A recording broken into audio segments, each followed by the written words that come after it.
The Adventure of Tom Sawyer by Mark Twain. Longman Simplified English Series. Read by Naramon Pansamro. Chapter 16. Tom's Dream. Becky's Revenge. That was the great secret. The plan to return home with his brother, replied, and attend their own funerals. They had sailed over to the Missouri side on a log, and twilight on Saturday, landing 5 or 6 miles below the village. They had stepped in the wood till nearly daylight, and had then crept through the back lane and finished their sleep and stay in the church. At breakfast on Monday morning, Aunt Polly and Mary were very loving to Tom and very attentive to his want. There was an unusual moment of thought in the course of which Aunt Polly said, "Well, perhaps it was a fine joke, Tom, but it was cruel to let me suffer so. If you could come over on a log to attend your funeral, you could have come over and told me that you weren't dead." "Yes, you could have done that," says Mary, "and I believe you would if you had thought of it." "Would you, Tom?" asked Aunt Polly, rather sadly. "Well, I don't know. I would have spoiled everything, Tom. I hope you love me as much as that," says Aunt Polly in a grieved tone. "That's discomfort the boy. It would have been something if you cared enough to think of it, even if you didn't do it. Tom, you'll look back someday when it's too late, and wish you cared a little more for me when it would have cost you so little. Now, Auntie, you know that I do care for you. I know it's better if you show me that you care. I wish now I thought," said Tom regretfully, "but I dreamed about you. Anyway, that's something, isn't it? It isn't much, a cat, that's it. But it's a better than nothing." "What did you dream?" "Why, Wednesday night I dreamed that you were sitting over there by the bed, and Sid was sitting by the wood box, and very next to him." "Well, so we did. So we always do. And I dreamt that Joe Harper, Mother, was here." "Why, he was here. Did you dream any more?" "Oh, Lord, but it's so dim now." "Well, try to remember. Can't you?" "Somehow. It seemed to me that the wind blew the try harder, Tom. The wind this blows something, yes." Tom presses his finger on his forehead for an anxious minute, and then said, "I've got it now. I've got it now."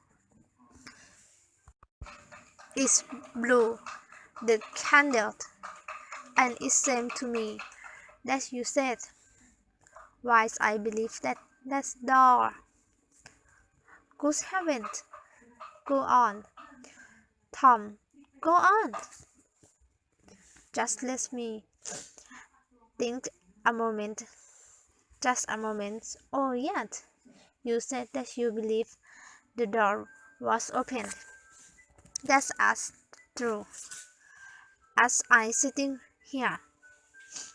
I did, didn't I, married? Go on.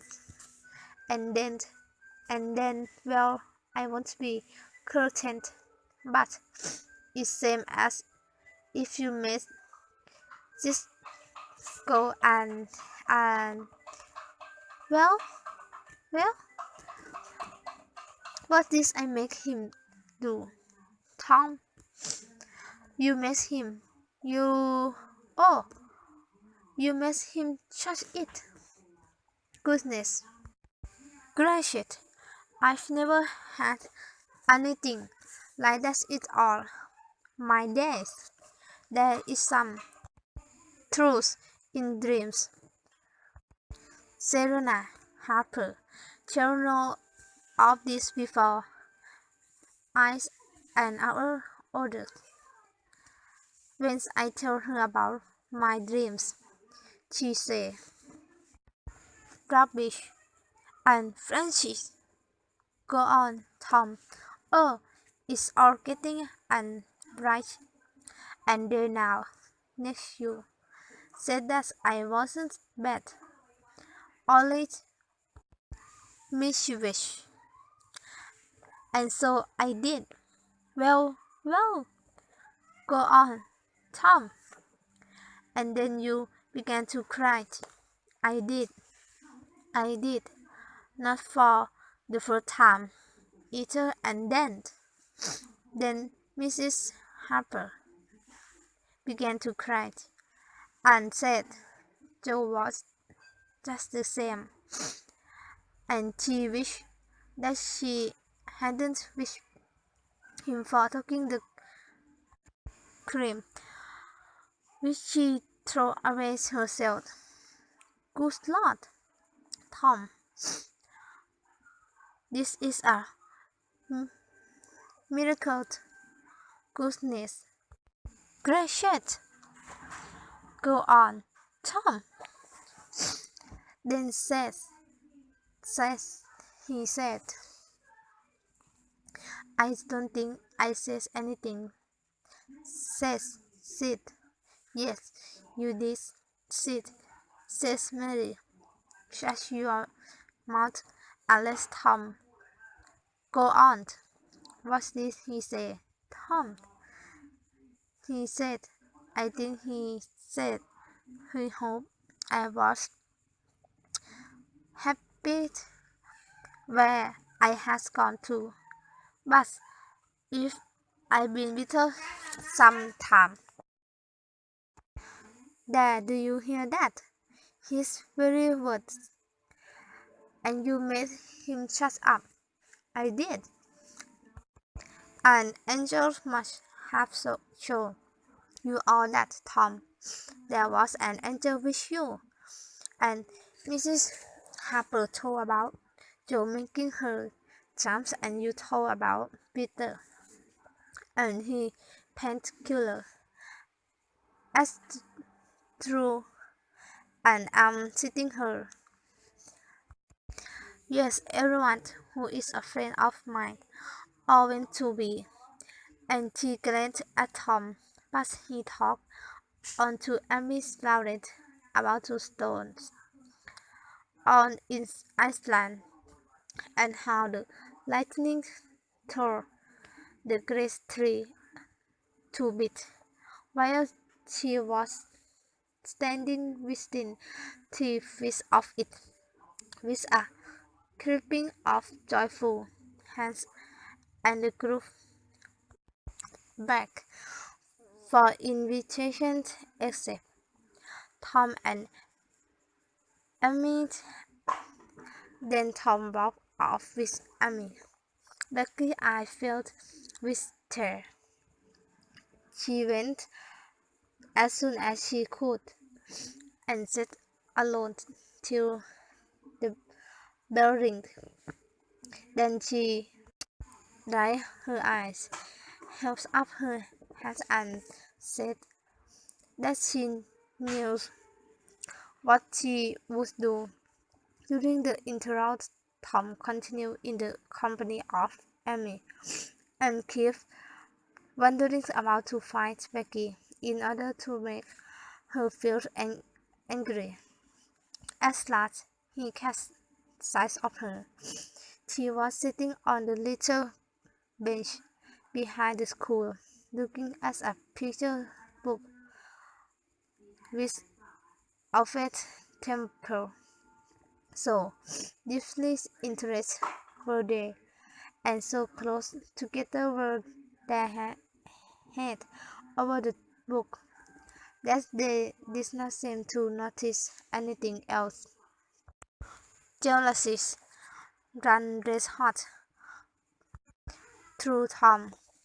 He called himself a fool for throwing away the chance of becoming friends again with Becky and offers. Amy's happy talks became unbearable. Tom spoke vaguely about some things which he had to do and hastens away. He thinks that that's overdressed. False is better than I am, he thought, grinding his teeth. Oh, all right. I gave him a rating the first time I saw him, and I do it again. I went through the motion of fighting an imaginary boy, hitting the air and kicking and pulling. Oh, you have enough, have you? You have you? Now, let's be a lesson to you. And so the imaginary meeting was finished. To his satisfaction, Tom faced home at noon. His conscience could not spare my more of Amy's grateful happiness, and his jealousy made the sight of Becky and our friend Temple together unbearable too. Becky looked at some more pictures with our friend, but no time came up to suffer. He grew miserable and when Alfred kept on exclaiming, "Oh, here, a nice one! Look at this!" She lost patience and said, "Oh, I don't care for them," and got up and walked away. Alfred went thoughtfully into the desert school. He easily guessed the truth. The girl has simply made use of him to annoy Tom Sawyer. He wished that there was some way of getting that boy into trouble without much risk to himself. His eye fell on Tom's spelling book. Here was his opportunity. He opened it as the lesson for the afternoon and poured ink upon the page. Becky, glancing in at a window behind him, saw him and moved away quickly. She hurried away, intending to find Tom and tell him. Tom would be thankful and their troubles would be end before she was halfway home. However, she changed her mind. She thought of Tom's statement of her when she was talking about the picnic, and she determined to let him be punished on account of the damaged spelling book and to hate him forever too.